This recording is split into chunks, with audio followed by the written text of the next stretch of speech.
Hello, everybody. This is Hondo Carpenter from Sports Illustrated's Fan Nation Las Vegas Raiders Insider Podcast, joined by my weekly guest who happens to have been a friend. We've been doing this for 16 years. He is one of my favorite human beings on the planet. He's a great attorney, great friend, great husband, just a great guy. I love him dearly. The great Johnny Shop. How you doing, Johnny Guitars?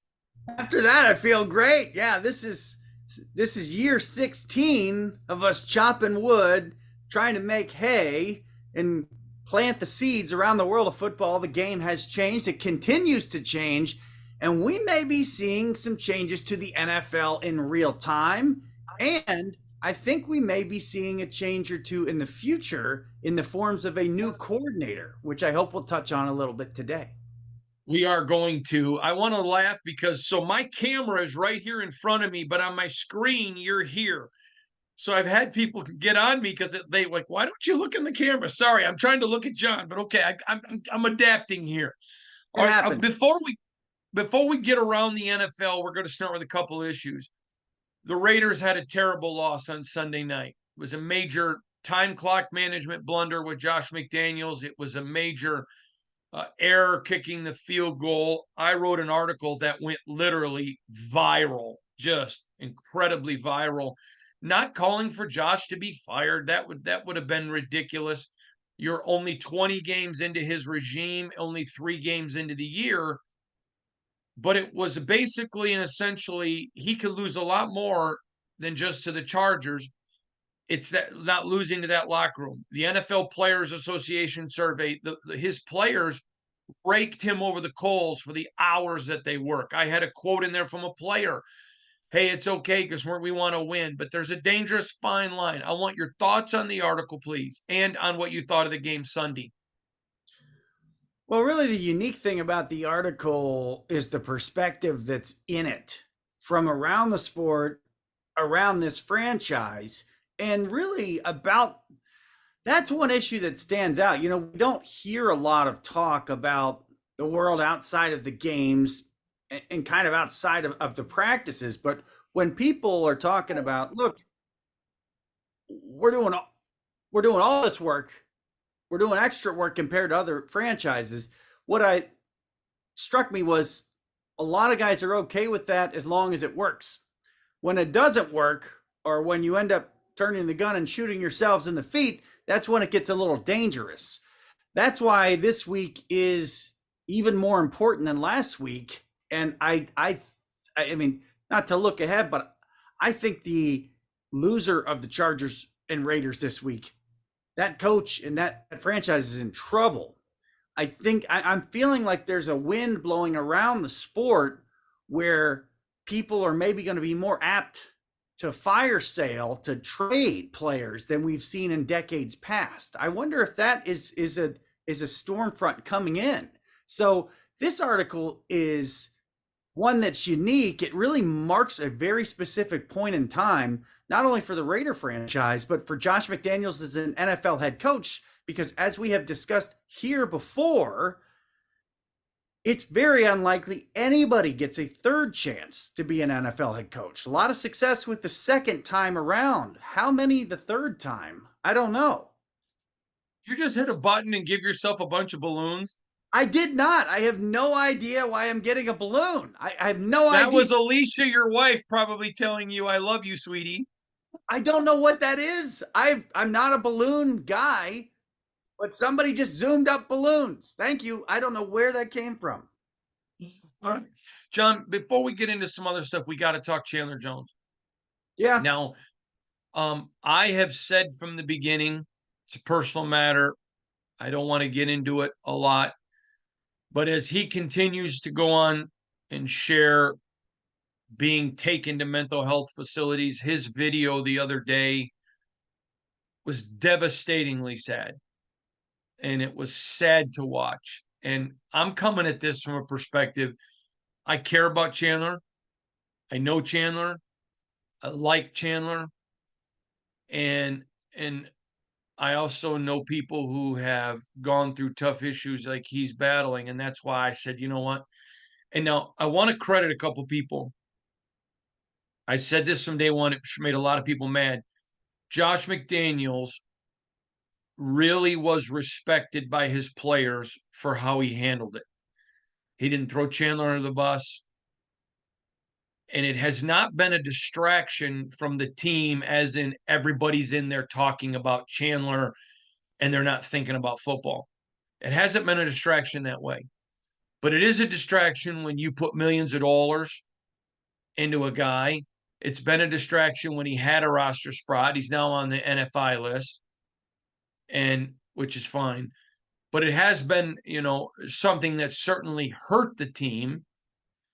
But I mean, they intended on him being across from Max. It's rushed the process of Tyree, which, in fairness, I drew my opinion of Tyree by talking to multiple teams who all liked him, all said he was raw, all said that they didn't have huge expectations from him this year, and all said that this is tough for him because he's in that raw space.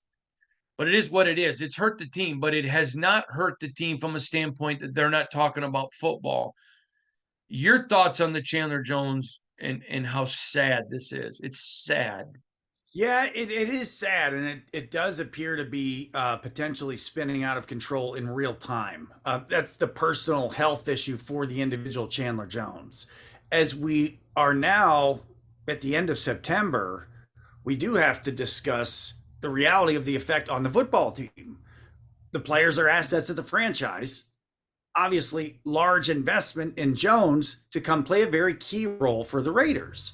So, what I think we have to at least account for is a couple things. One, yeah, in this case, it looks like Josh McDaniels has handled this so well that it's not a distraction. It's not a splinter. There's not people that are having an issue at all with the way the franchise is managing it, which is great.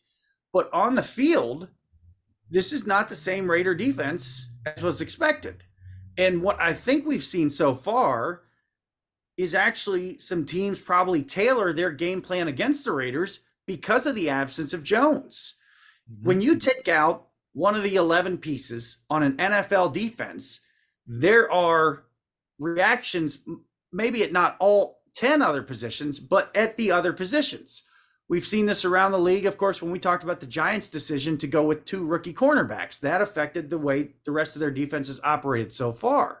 So what I think we have to be fair about, it's not letting anybody off the hook, but this is a dramatically different Raiders defense than expected. And it does not appear that they can expect Chandler Jones back anytime in the coming near future. So this is now something baked in that the defense has to work with. And I think it's worth being aware of. And I think you're going to see it show up again this weekend when you're talking about the Chargers. Yeah, I'm going to say this real quick. This is one time I make a prediction and I hope to be wrong. But I'm just telling you based on what I know and what I'm hearing, Chandler Jones will never suit up for the Raiders again. And let me just say, not only am I hoping I'm wrong, people I'm talking to are hoping I'm wrong, but it's just an honest evaluation of the situation. All right, I want to go around the NFL because you and I do this. You brought up a subject to me that we got to discuss, but it's teams having a late game coordinator. I talked about one of the biggest mistakes Josh McDaniels made last week with the you got over 6 minutes to go. You're in the red zone. You're huddling. Guys are walking to the line of scrimmage. Then the end of the game, you're working on a time issue. Late game coordination. You're not just seeing it last week with the Raiders. You are seeing it around the league. It is worse than I've ever thought. Now, I want to give you a quote from an NFL president, not a general manager, but a president of a team. He said this to me in response to the Josh McDaniels thing and a couple other teams with late game mistakes. This is what he said, quote, "You're right. You didn't see this as much in the past because in the past, coaches were given 5 years. In the past, a lot of coaches were older. Now we're going with young guys, young coordinators, young coaches people that haven't been in the league a long time, that haven't been able to, by osmosis, learn things by watching. I think this is the one of the unintended consequences of this firing people after 2 years and hiring younger and younger and younger. You're getting younger and younger mistakes. What do you think of that? I think that's probably part of it. The first thing that comes to mind, and I don't mean to pick on him because he's a tremendous coach and record, but Romeo Crennel was making some of these mistakes 20 years ago, and he had already been around a long time. So I think there's maybe something there with the head coaching experience we see around the league. LaFleur, Stanley, etc. I'm not saying these guys have made late game mistakes, but there's a lot of younger guys. But what struck me about what struck me as I was watching the Raiders and I'm checking my math, I'm saying, wait a second, what's going on here? Idea ballooned out of that a couple days later. Uh, Teams need to consider creating a position of a late clock coordinator.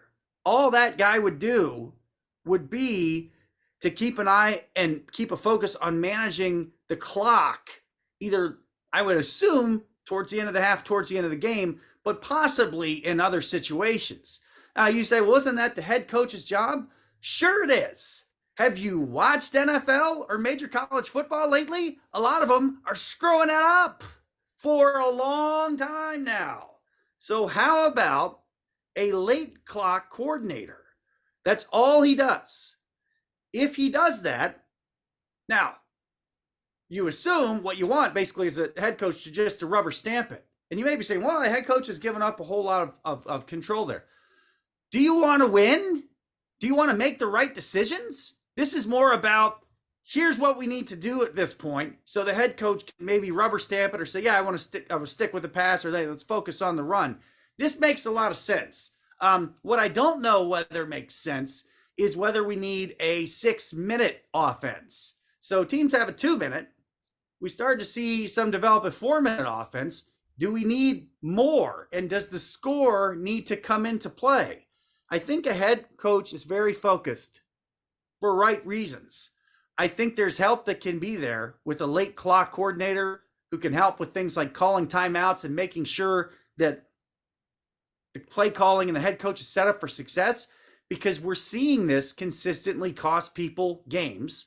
And there's arguably no more competitive business in America than the NFL. Somebody is going to see the light, and coming soon, I will predict to you, around the sport is a late clock coordinator that's literally just focused on that issue. I think the need is there, and somebody will innovate. I want to talk to you about the NFL trade deadline is coming up on October, I think it's October 30th.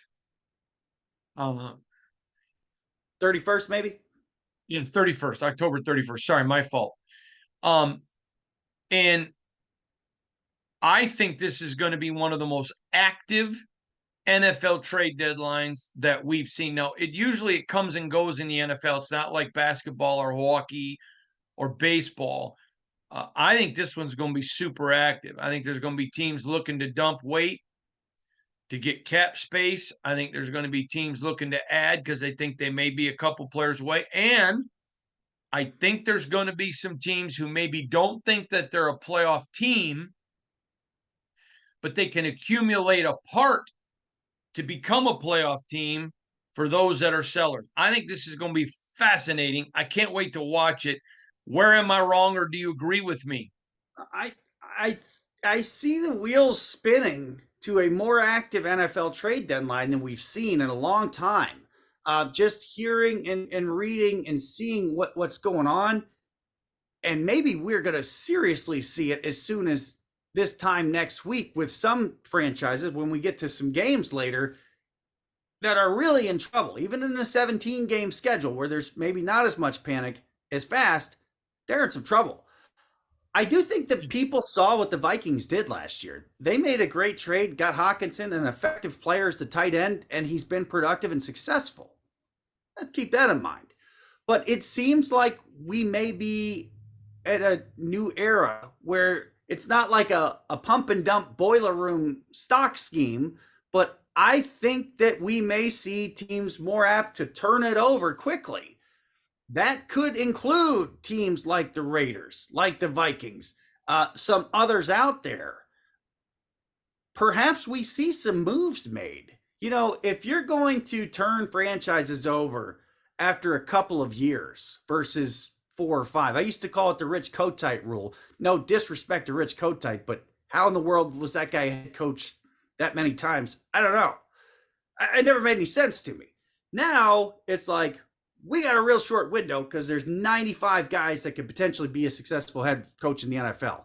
If you're going to do it that way, what you might need to consider doing is unloading cap, unloading roster, creating cap space, etc., if possible. So I'm watching this super close because I want to see what's going to happen. And I get the feeling that there's a lot more activity coming in the NFL trade deadline than we've seen in decades. We may both be wrong, but that feels like the wind that is blowing through. Totally agree. Next, I want to talk to you about Jordan Love.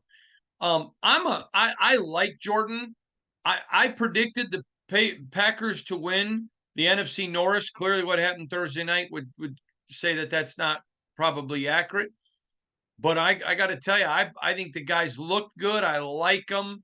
I think Green Bay has done an excellent job, whether it's sitting Aaron Rodgers or sitting Jordan Love, of bringing guys along. I believe in that. Now listen, you pick a guy number one under the old pay system, you almost had to play him immediately because you were paying so much money, but it's manageable now. You can sit there, let them watch the game, learn the game. The NFL game, I don't remember who I was talking to. So if I'm wrong here, I'm not lying, but I think it was Devontae or Max. It probably was one of the two for sure. I'm almost certain of it.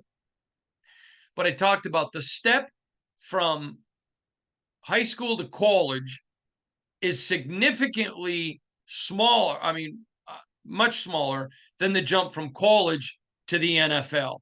It's not even, matter of fact, one of them, whoever I was interviewing, he told me later, it's not even close. I like what they've done. I'm impressed with Jordan Love, just like I'm impressed with Aiden O'Connell, the Raiders' backup. But talk to me about Jordan Love and your thoughts, please. Yeah, you know, a lot of eyes on him, and it's going to be real interesting to watch. So we'll circle way back. You know, we saw Jordan Love in college when Utah State came to Michigan State, when Michigan State still had a really good defense. And what you saw really quickly was this guy's got the frame to play in the NFL. He's got a throwing motion that looks pretty clean and pure. There's not any kind of yip on it. Balloons. Yeah, I don't. I got a feeling somebody else is watching here with us because I have no idea what's going on. I think somebody else has joined us. So we saw Jordan Love, and I thought, oh, okay, there may be a potential NFL career there. He developed from there, but then he's taken very high in a very interesting spot by a franchise that looks pretty smart right now. So what we've seen is some actual benefit from a guy sitting. Kind of feels like an old-fashioned sitting for a couple years. And right. I think it's too early to tell, but it's really interesting to watch because this guy looks like he's got a potential. Now, Aiden O'Connell is this new wave under the rookie scale. Let's find out what he's got. And obviously, we may see him much sooner than later. Let's see what he's got. But when I look at O'Connell and I flash way back to the old Bill Parcells checklist on the quarterbacks, which may be a little outdated now, there are some things that I like that I see relative to O'Connell. And to me, I kind of err on the size. The size issue matters to me. I think O'Connell is certainly taller than Bryce Young, for example. I think durability wise, both he and Love are in pretty good shape. So it'd be interesting to watch Jordan Love because it's time to find out a little bit like, okay, we delayed the benefit of this very high draft pick. Let's see how it pays out. So there's always interesting stories around the league. I think that's a really interesting one to watch. And for Raider fans, depending on how the season goes and who's lining up a quarterback, maybe something to keep in mind. Agree. All right, Johnny, let's go to a different subject now. USFL, XFL merger. Yes, I I love it. listen. If the N, I love that the NFL's involved now. There's Yep. only going to be one spring league. I like guys. I wish that each team could maybe designate some guys for the USFL. I I think this could be great for the NFL, and I think it can be great for the new league. Now, let me just give a couple of caveats, especially if the NFL is actively involved, which I think they should be. It's a place to try out new camera angles, rules, all kinds of stuff. And it's a chance for players to get some meaningful reps. And if the NFL's involved, so you've already got guys maybe on your practice squad or guys at the end of the 53 getting more reps, I think it's great. And it, quite frankly, gives us some great football to watch in the spring. Your thoughts? This is a dream. The dream has been a pro league that would start after the Masters and basically end as soon as Memorial Day or essentially sometime like near July 4th. So this is a dream. If you're a specialist, if you're a kicker, if you're a punter, if you're a long snapper, this is also your dream come true. There's no better possible prep or tryout for the NFL than literally a spring pro league. Now, if you've got some actual guys from practice squads that are released or encouraged or pushed in to play there, you're amping up the level of competition. So I love this. This is a dream. There is enough support for it. I think in less than 5 years, it will stick, and we're already a year or two in, depending on how you want to count it. So this is a really big deal. This is an enormous deal for development, too. There's not a giant roster, a giant practice squad for all hundreds and hundreds of players to develop. There's no better place that they can develop. You could do work, one-on-one training, one-on-one coaching, whatever, but actual game reps, and a lot of times with actual really good coaches, Greg Williams and other guys that have had long-term success, controversy, but success, this is a home run. I love the season right now. We got plenty of season to go, but I'm telling you, and I know many of you out there, after the Masters is done, you're going to be ready. You're going to say, I will take a look at that. I will take a look at that football here and there. It's not necessarily to be the NFL, but it's terrific and it's a humongous opportunity. You want to talk about growing the game? To me, forget going to Asia or Europe or South America or all the other continents. This pro spring league is it. We've seen the states, the biggest football states in the country, as you know, they play 12 months a year. This is going to work. Okay, so I talked to two players and an agent when I knew we were going to talk about this. I talked to them on Thursday, and I asked them what they thought of the merger. Here's what the agent said. I think it's great. I think every practice squad player should be afforded the opportunity to play. The only caveat being, if another team chooses to sign them, they have to sign them to the 53. I would encourage all of my practice squad players to play if that was the case. If it's a player on the bottom of the roster who's under contract, we would have to develop something to protect them should injury occur in the spring. Not against it, just saying there would have to be some type of a protection afforded. I thought that was really good. Yeah. Both the players, one of them is on a current NFL practice squad that I know. He said to me, F yes, any opportunity I have to put film on television to show people what I have, I would gladly do it. I'm a competitor. Let's go. The other one said, would love to do it as long as it ended in time to let my body heal for training camp. Of course. So, anyways, I thought, so that's an agent and two current players. I thought that was fascinating. When you streamline this thing, you back that up with the calendar. So, okay, we have to end our final spring league game by this date to give whatever 4 to 6 weeks, whatever it takes to be medically reasonable to give that guy time to heal. Folks who haven't seen this, you're going to watch this spring. You need to pay close attention to the kickoffs. The future of NFL kickoffs is already there, and other future rules are in these leagues. This is a tremendous asset to the NFL and to hopefully a growing competition committee to plant these seeds, see how they grow, and then apply it to the NFL game. I think the kickoff is the first place we're going to see that. And I would say as soon as next year in the NFL, I would not be shocked if the kickoff lineup, basically the kickoff for the standard kickoff, if you see that change and somewhat mirror what we saw last spring. And we'll see again. All right, Johnny, we're up against a clock, but I want to get this last one in. I don't like all of the foreign games. Yep. I understand that the NFL is trying to grow the league, Yeah. and I understand what they're trying to do. I get it. I have no problem with one a year. Let's do one in Germany. Let's do one in Japan or wherever they want to do it. I don't care. I don't have an issue with that. Man, I just don't like where it's going. You're taking a home game away from a team, which is revenue. I'm just not a fan of all of it. Again, I understand if they want to do one a year, and I think maybe what they should do is give each team an opportunity and just say to those teams, okay, listen, anybody want to volunteer for it? We'll go do it. I just don't like it. I know the players love the travel, but talking to players who've done it, I mean, they're like, listen, it's really hard. And when you go to other foreign places, they don't have the big rooms that we have, the big beds that we have. They don't have the food that we have. Yeah, we bring our cooks, but it's a lot on the players. And then bam, they're expected to come back and play again. I know this. And then a lot of them don't. It's not like they get a ton of free time out to visit. It just, I'm not a huge fan. One a year, fine, but is it going too far?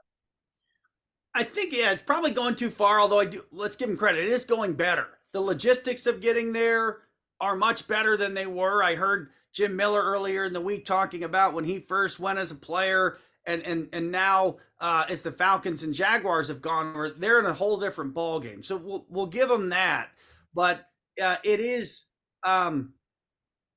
it's disruptive. And one of these two teams, the Jaguars and the Falcons, they're going to go over there and come back and not necessarily be the same.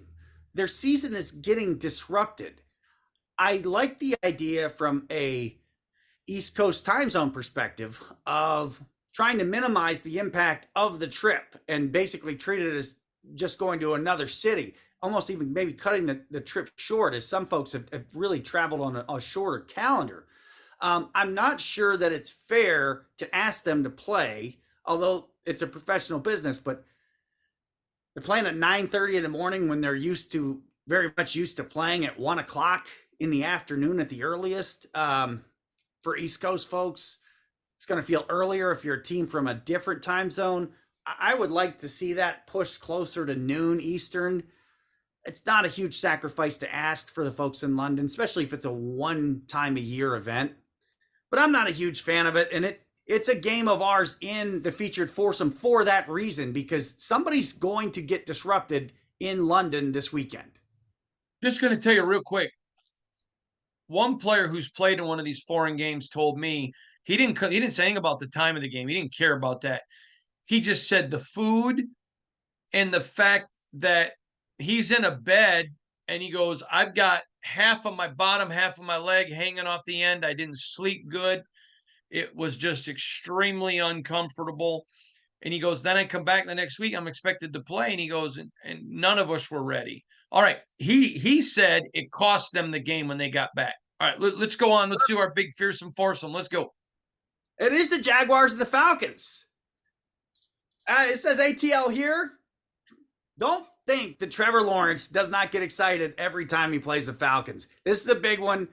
The Jaguars got to have it. They're going to get it. Yeah, I think Falcons are going to get it, and I'm going to tell you why.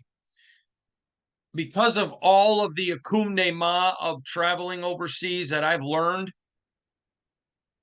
the passing game gets affected more than anything, and the Atlanta Falcons are rushing the football. If this were a game in America, I'm taking the Jags all day long.